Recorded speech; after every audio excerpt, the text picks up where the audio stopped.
그 주님의 재림을 또 소망하며 우리로 하나님을 믿게 하시니 감사합니다.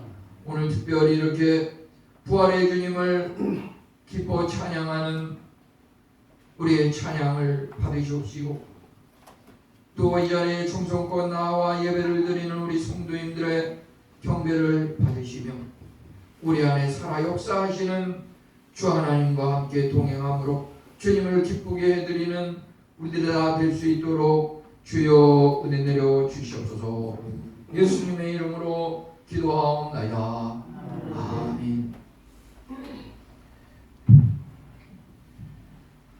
예, 우리 한 주간 은혜를 주신 하나님께 감사를 드립니다. 참으로 지난 한 주간 돌이켜보면은 고난주간을 통해서 또 성도님들이 교회에 나와서 이 모양 저 모양으로 힘들고 어렵지만 주님 전에 나와서 고난을 체험하고 이런 분들도 있고, 또 국내적으로는 지난 2일부터 또 이렇게 4일 사이에 재난선포 특별 재난선포 지역이라 그래서 10군데가 이렇게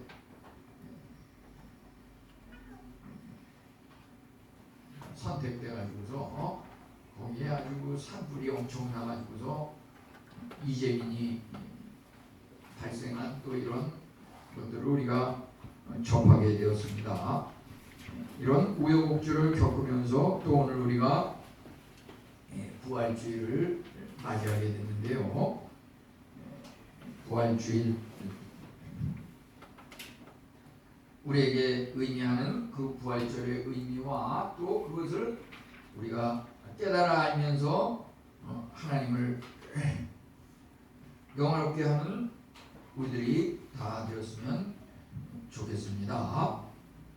이렇게 아침에 또 이렇게 교회를 향해서 걸어오면서 가장 먼저 눈에 띄는 것은 그 진달래가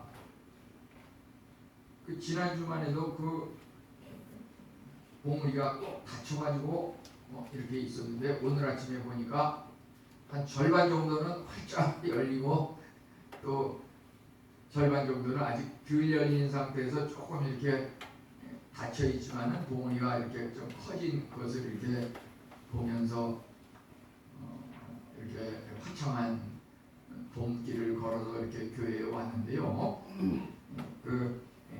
우리가 오늘 이렇게 찬송을 또 부르면서 167장 찬송을 보면은 이 천지만물이 모두 새 옷을 입었네. 꽃은 만발하고 잎이 우거져 승리하신 주를 찬송하도다. 그 봄철이 되면은 추운 겨울에 다 떨어져서 죽었던 그 나무의 꽃잎들이 언제 그랬냐 싶게 다시 이렇게 활짝 피어나는 이러한 것들은 여기 찬송에서는 부활 승리하신 그 하나님을 자연히 그 나무들이 찬양하는 것으로 이렇게 곡을 붙인 것을 보게 됩니다. 오늘 읽은 이 말씀, 여기에 말이죠, 20절, 21절을 읽었는데 그 20절에 보면은 해가 바뀜에 도적대들이 그 땅에 온지라.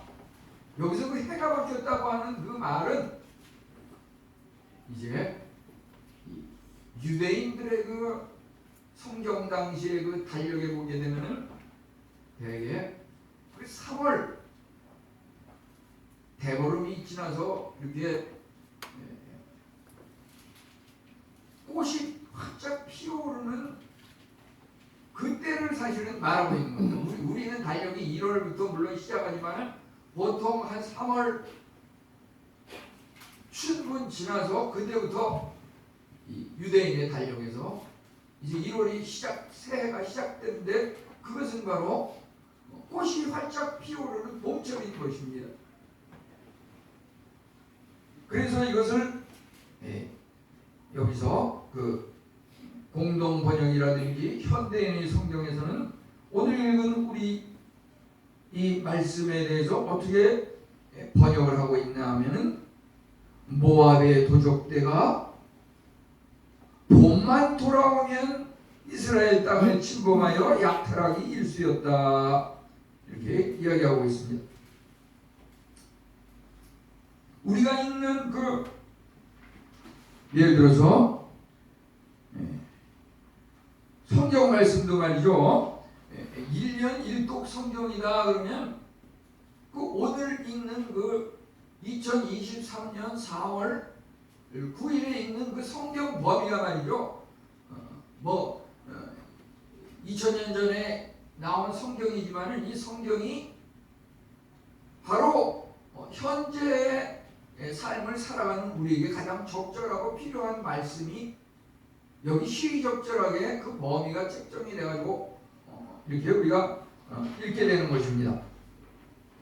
그래서 여기 이 말씀을 보면은 이게 너무나 말이죠. 이 보통 이렇게 동그라미로 돼서 한 문단이 이루어지는 것이 어떤 것은 10구절, 어떤 것은 20구절, 30구절 많지만은 여기 열왕기하 13장 20절, 21절인 요 두 구절이 하나의 문단으로 이렇게 딱 되어 있는 것을 보게 됩니다.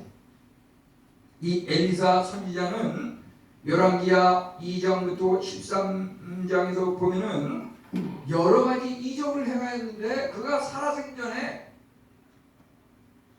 얼추 한 14가지 정도 이적을 행한 것이 여기 그 열왕기하 2장부터 13장에 기록이 되어 있습니다. 그 이적들 하나하나를 보면은 보통 우리 사람이 행할 수 없는 그런 이적들을 많이 행했습니다. 그러한 것들이 물론 하나님의 선지자로서 하나님의 능력을 받았기 때문에 행하였던 그런 이적들이고, 이러한 것들을 보게 되면은 그 엘리사는 스승인 엘리야를 따라서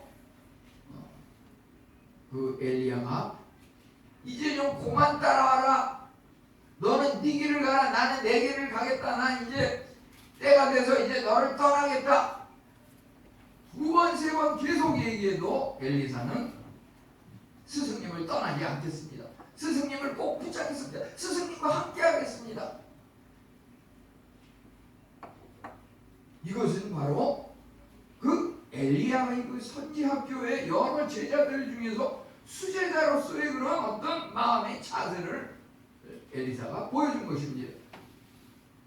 예수님의 12제자 중에서도 으뜸 수제자는 그 베드로 역시 마찬가지입니다. 베드로 역시 인간인지라 한 번은 예수님을 이렇게 부인한 적도 있지만 예수님을 가장 가까이 따랐습니다. 학창시절에 공부도 그래요. 그 어떤 과목이든지 그 공부를 잘하느냐 못하느냐 하는 건 그 과목을 가르치는 선생님하고 얼마나 친하고 가까우냐. 저도 그래요. 평일에 예를 들어서 환자를 이렇게 보면은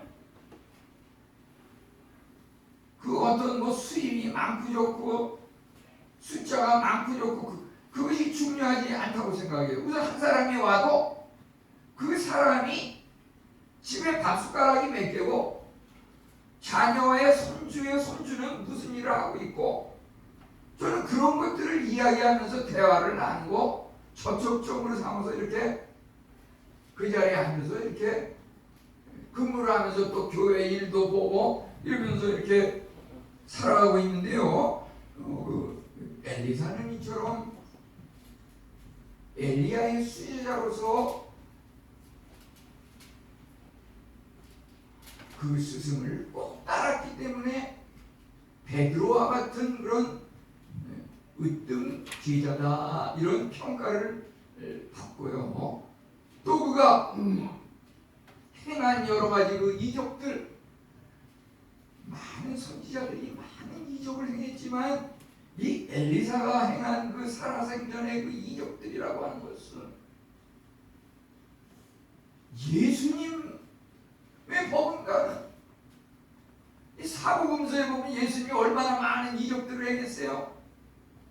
마귀 사탄의 시험을 물리치고 죽은 사람을 살리고 난치병을 고치고 가난하고 돈 없는 사람에게 오병이어의 이적을 행하고 먹을 것을 주고 그 엘리사도 말이죠. 이 열왕기상 2장부터 13장에 보면 엄청 많은 그런 어느 하나를 봐도 말이죠. 우리가 도저히 따라갈 수 없는 그런 이적들을 많이 행했어요. 그렇기 때문에 엘리사 선지자는 그 행한 이적이라든지 살아생전의 능력을 볼 때 예수님의 비교가 되는 그런 훌륭한 선지자로 이렇게 평가를 받게 되는 것입니다. 그런데 그 엘리사가 말이죠. 살아생전에 행한 그 이적은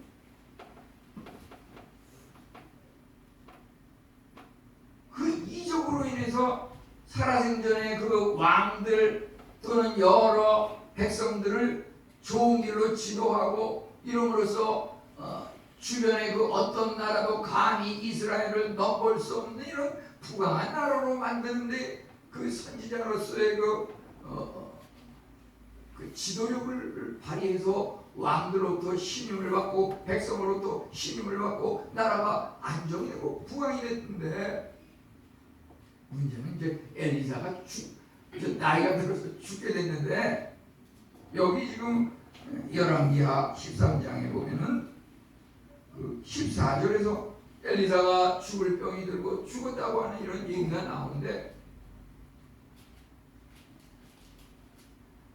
이 스승 엘리야는 지난주에도 얘기했지만은 에녹과 함께 성경에서 살아서 승천한 그 두 인물 중에서 그 엘리야 선지자가 포함이 되는데요.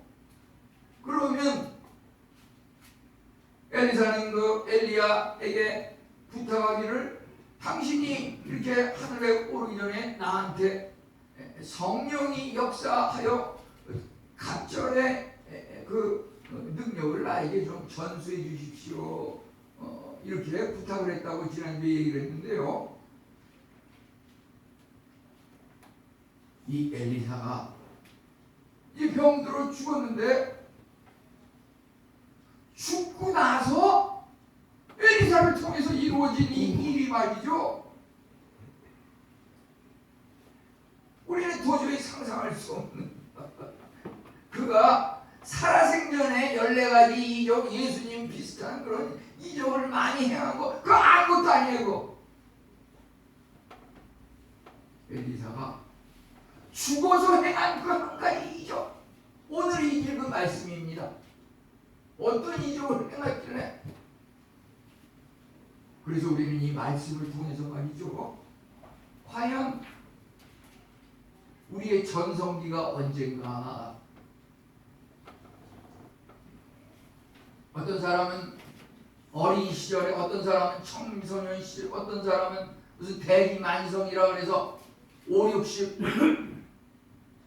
여러 가지 그 부류가 있겠지만은 우리가 오늘 말씀이 시사하는 것은 우리 인생의 전성기는 언제인가 몇 살쯤인가 이걸 다시 한번 생각하게 하는데요. 그것은 뭐냐 하면은 죽음 이후에 그 시간들이 우리의 전성기라고 하는 것입니다. 말씀이 좀 어렵게 느껴질지 모르겠는데요. 죽음 이후에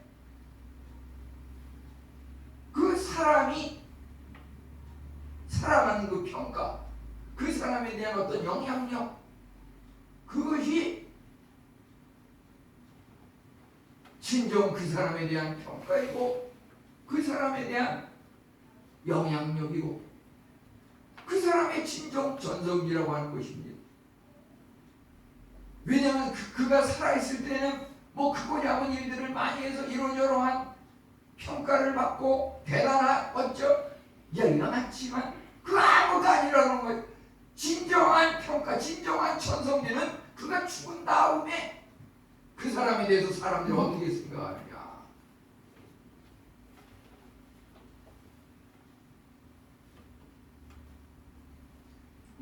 예를 들어서 이제 보면요, 이것도 제가 무슨 뭘 자랑하려고 그러는 게 아니니까 오해하지 말고 들으세요.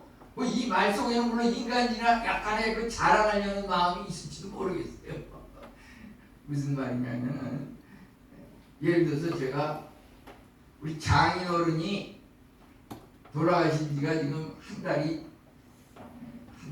채 안 된 것 같은데, 100세를 하시고서 이제 돌아가셨는데, 사실 돌아가시기 전에 중환자실에 가시고 병원에 제가 몇 달 동안 그냥 주일 오후 예배 끝나면 가서 이렇게 한 번씩 치료해드리고 보살펴드리고 이랬는데, 그 돌아가실 때 이 방에서 그 모습을 보니까 젊어서 그 창창하던 그 모습을 딱 그 침대에 누워가지고 그냥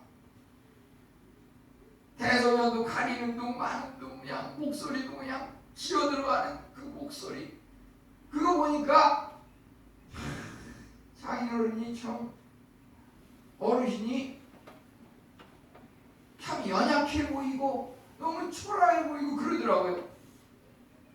나도 그 나이까지 살지 안 살지는 모르지만은 지금만 생각하고 나는 이렇게 창창하고 왔다 갔다 하는데 도대체 침대에서 내려오지는 못하시고 사람이 왜 이렇게 힘들게 살고 계신가? 이런 생각이 많이 들었는데요. 근데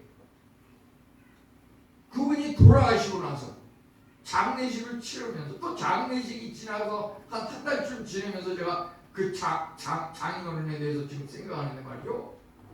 생각이 전혀 바뀌었어요. 그분에 대한 그 인식이. 그 뭐냐면 우선 그분이 이렇게 장례식을 하는데 거기에 여러 무슨 뭐 동창회니 뭐 그 아들 사위 해가지고서 딸 해가지고서 뭐 여기저기 소그룹에서 무슨 뭐 총장 화환 뭐 깃발 뭐 국회 사위 중에서 뭐 국회의원 보좌하니까 무슨 국회의원 무슨 깃발 뭐 있는데 거기에 보니까 말이요, 대통령이 보낸 그 깃발이 또 거기에 있더라고요. 제가 장례식장을 여러 군데 다녔지만 대통령 깃발 화환 이런 경우 처음 봤어요. 야, 내가 장인어른이 어떤 분인지 미처 몰랐구나. 이제 돌아가시면서 이제 다음 주간에 가서 이제 그 여러 가지 그 유품들을 갖단 말이죠. 이렇게 다 정리해가지고 일부는 이제 저기 무슨 튀르키예 그 전쟁 난민들을 구제하는데 무슨 옷가지를 하는 거기다가 그냥 큰 박스 3박스에다가 담아가지고서 이제 그렇게 보냈고요. 그 중에서 또 제가 이렇게 보고서 넥타이 몇 개는 이렇게 또 이렇게 남겨가지고 장인의 그 마음을 기리기 위해서 지금 이것도 사실 그 장인어른이 좀 매시던 그건데 그 중에서 부활절이라서 좀 색이 좀 밝은 걸로 여기다 메고 왔어요. 장인어른의 그 채취를 느끼면서 존경하는 마음을 좀 더 제공하려고 우리는 뭐 여담이지만요. 이런 것은 뭐냐면은 우리가 지금 당장 눈에 보이는 사람들의 평가도 중요하지만 정말 내가 죽은 다음에 내 인생에 대해서 사람들이 나를 어떻게 생각할 것인가, 그걸 생각하는 것은 뭐냐면 우리가 말이죠, 남녀노소 나이를 불문하고 하루하루의 그 삶에 대해서 책임감을 가지고 살아야겠구나. 예를 들어서 자살 그런 거는 말도 안 되죠. 우리 기독교인이 절대 자살할 수는 없는 거지. 생명은 하나님께서 주장하시기 때문에. 여기서 열왕기하 13장 22절 시체를 엘리사의 묘실에 들이던짐에 시체가 엘리사의 뼈에 닿지 않고 회생하여 일어섰더라. 이제 엘리사가 죽고 나니까 왕도 여호와의 말씀을 따르지 않고 대충 살고 그냥 나라가 어려워지고 국력이 약해졌어요. 그러니까 이웃 모압 나라에서 도적대들 강도대들이 자꾸 와가지고서 뭘 약탈해가고 사람을 죽이고 이러다 보니까 이제 장례식 치르는 이러한 일도 많고, 한 번은 이제 장례식을 죽은 사람을 장례식을 치르기 위해서 그 소그룹이 장례식을 치르기 위해서 이제 무덤을 향해서 이제 가고 이동 중이었는데, 그 이동 중에 모압 도적대들이 또 들이닥쳤어요. 그 장례식 치르는 사람, 그 사람들로부터 뭔가 또 뺏어가고 그 사람들을 죽이려고. 그러니까 이 장례식을 치르려던 그 이스라엘 백성들이 깜짝 놀래가지고서 그 가까이 있는 그 엘리야를 시신을 모셔놨던 그 무덤 속에다가 장례식을 치르는 그들의 그 시체를 갖다가 집어 던지면서 불이 나게 막 도망쳤어요. 모압 도적대들을 피해가지고. 근데 깜짝 놀랐는데 그 시신을 갖다가 엘리야가 죽은 그 무덤 속에 던지면서 도망갔는데 그 시신이 엘리야의 뼈에, 죽은 시체의 뼈에 닿자마자 그 시신이 회생하여 일어섰더라. 살아나가지고서 벌떡 일어나는 그 부활의 그런 역사가 일어났다고 그러는 건데요. 여기서 물론 엘리야 선지자의 뼈가 능력이 있어가지고 엘리사의 능력으로 이런 일이 일어났다고 볼 수는 없죠. 이것은 살아역사하시는 하나님께서 이것을 주장하신 거다, 이렇게밖에 볼 수가 없는 겁니다. 하나님께서 처음으로 우리 인간을 창조하신 그 창세기 1절의 그 말씀이 믿어진다면 우리를 만드신 하나님이시기 때문에, 예를 들어서 전에도 한번 그 인용을 했지만은 아주 특별한 기능을 지닌 그 자동차 정비공이 시동이 잘 걸리지 않는 그 자동차를 누군가가 맡겨왔는데 땀을 뻘뻘 흘리면서 장시간 그것을 수리해서 어떻게 해서든지 시동이 살아나서 움직이게 해야 될 텐데, 아무리 그 특급 정비사가 그것을 고치려고 해도 전혀 고쳐지지 않고 시동이 걸리지 않는 거였어요. 그런데 마침 그 옆을 지나가던 영감 한 분이 그것을 보고서 애가 탔는지 저기 왼쪽에 있는 그 작은 나사를 한번 조금 조여보세요, 이렇게 한번 지시하면서 그냥 갔어요. 근데 땀을 뻘뻘 흘리면서 정비에 집중하던 그 정비사가 믿져야 본전인데 그 영감이 한 말대로 한번 해보자 하고 조여보니까 이게 웬일, 그 자동차가 그냥 시동이 걸리면서 움직이는 것이었어요. 나중에 알고 보니까 그 지나가면서 한마디 던진 그 영감이 바로 포드라고 하는 사람이었어요. 그 자동차를 만든 포드 자동차의 그 창설자 그 포드 영감이 한마디 그냥 집어던지고 그 말을 따라서 하니까 그대로 그냥 수리가 돼서 차가 시동이 걸리고 움직였던 것이에요. 우리의 문제, 정수로부터 발끝까지 우리의 육신의 문제, 마음의 문제, 영혼의 문제, 우리를 만드신 그 하나님께서 다 알고 계시기 때문에 우리는 물론 하나님께서 만드신 의사, 하나님께서 만드신 은행장, 하나님께서 만드신 우리 가족, 시부, 친지, 그 능력의 선배, 존경하는 사람, 그분의 조언을 받고 도움을 받을 수는 있지만 그러한 것들은 대부분이 다 형식적인 것이라고 하는 것이죠.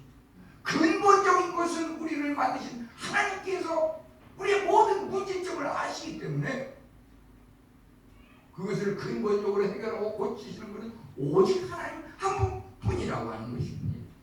그분은 참으로 예수님을 또 살리셨습니다. 사도행전 5장 30절에 보면은 죽은 예수를 하나님이 살리시고 이렇게 나와 있는 것을 보게 됩니다. 우리는 고난주간에 세 개의 십자가를 묵상했습니다. 그 가운데 예수님이 계신데 양옆에 한쪽에 있는 그 행악자 강도는 끝까지 죽기까지도 예수님을 배반하고 비방하고 그런 걸 말미암아 멸망에 빠졌습니다. 그러지만 한쪽 강도 행악자는 자기 잘못을 뉘우치고 예수님의 무죄함을 인정함으로 구원과 영생에 이르게 된 것을 보게 됩니다. 우리는 참으로 그 예수님의 그 십자가와 연결이 되고 접촉이 되기만 하면 우리는 살아날 수 있는 것입니다. 죽은 후에 어떤 힘과 영향력이 있습니까?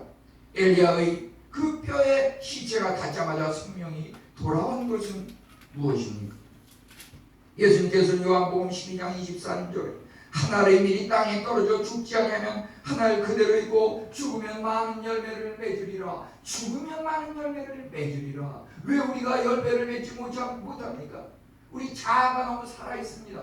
우리 자아가 죽어야 됩니다. 십자가 앞에서 죽어야 합니다. 아무든지 나를 따르려거든 먼저 자기를 부인하고 날마다 내 십자가를 지고 나를 쫓을 것이니라. 바울하다는 날마다 죽노라 이렇게 말했는데요. 우리 자아가 완전히 죽고 우리 안에 예수 그리스도가 살아계시는 그것이 바로 부활의 신앙, 참 신앙이라고 할 수 있는 것입니다. 우리가 이 시간 질문할 것은 과연 내가 죽은 후에 사람들은 나에게 어떤 평가를 할 것인가? 나는 죽은 후에 어떤 영향을 미칠 수 있는가? 우리 살아생전에 이런 것은 다 형식적인 겁니다. 진짜 우리에 대한 인생의 평가와 성취는 우리가 죽은 다음에 이루어지는 것입니다. 무엇이 우리를 다시 살릴 수 있습니까? 우리 인간이 할 수 없습니다. 우리를 다시 살리는 것은 복음. 예수님께서 성령으로 처녀 잉태하신 것, 십자가에 돌아가시고 고난받으신 것, 다시 부활하신 것, 이제 승천하셨지만 다시 한번 재림하시는 이것이 복음의 핵심인데, 기독교의 핵심은 바로 이 복음이고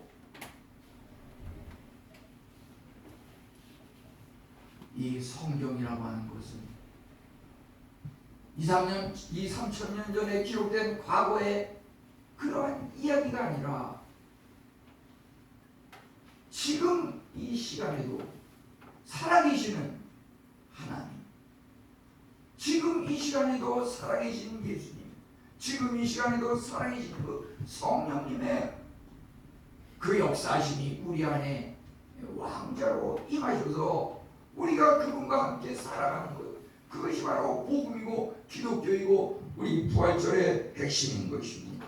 이것은 참으로 믿음과 기도를 통해서 이루어지는 것입니다. 어떻게 우리가 하나님과 연합하고 예수님과 연합합니까? 기도를 통해서 연합하는 것입니다. 기도를 통해서. 기도는 바로 하나님과 대화하는 것이고 하나님께서 우리의 말하는 그 이야기를 다 귀 기울이시고 그것에 따라 응답하십니다. 때로는 지금, 때로는 조금 더 있다, 때로는 생전에 이루어지지 않아도 실망할 필요 없어요. 여기 엘리사처럼 내가 죽은 다음에 내 뼈를 통해서 또 후세들에게 내가 생전에 했던 것보다 더 큰 응답을 하나님께서 주실 것이라고 하는 그런 확신이 있기 때문에 우리는 당장 어디가 아프고 당장 돈이 없고 당장 무슨 불화와 다툼과 시기 질투가 있을지라도 미래를 소망하면서 갈 수 있는 것입니다. 우리 부활신앙이라고 하는 것은 바로 예수님과 함께 죽고 예수님과 함께 살고, 요한일서 2장 6절은 예수님 안에 산다고 하는 것은 무엇입니까? 예수님이 행하신 대로 자기도 행할지니라. 그건 예수님이나 하는 거지, 그건 제자들이나 하는 거지, 그건 교육자들이나 하는 거지. 나 같은 평신도가 그게 아닙니다. 그게 아닙니다.